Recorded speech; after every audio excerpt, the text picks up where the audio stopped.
Constitutional Conversations is a series of discussions by America's leading scholars about the principles, framing, ratification, and implementation of constitutional government in the United States.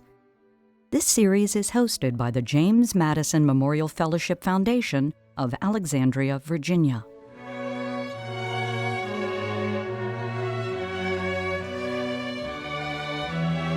The times had changed. It was now a serious economic depression that was going on in the country, and reaction to that was both violent and peaceful, but when it was peaceful, it was radical legislation that was being passed. So you have violence all over the country. The most extreme was in Massachusetts with Shays' Rebellion.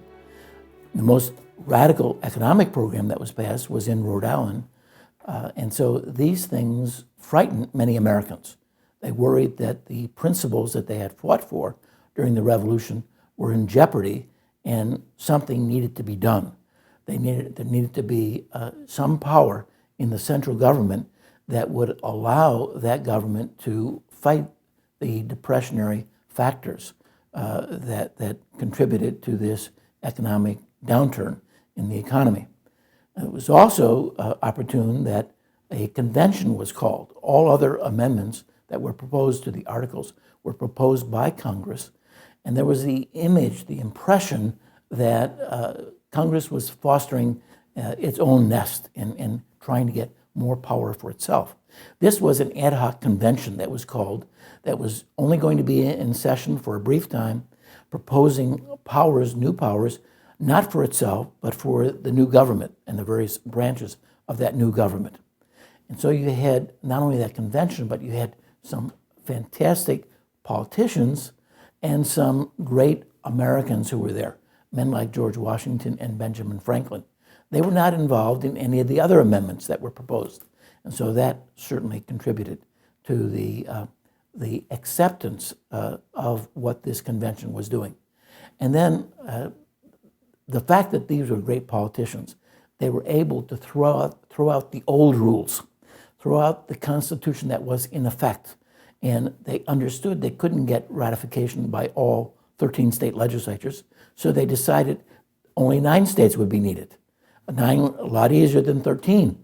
13 was impossible, in fact. And they decided not to go to the state legislatures for ratification, but to go to specially elected state conventions. Without that system, it would have been much more difficult.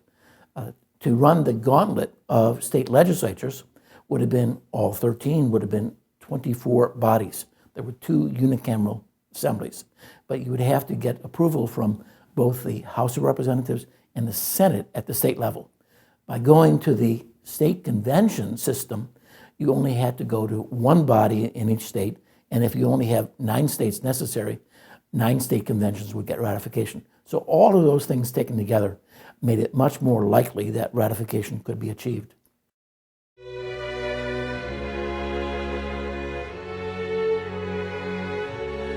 Constitutional Conversations is made possible by a generous grant from the Fairleigh S. Dickinson Jr. Foundation.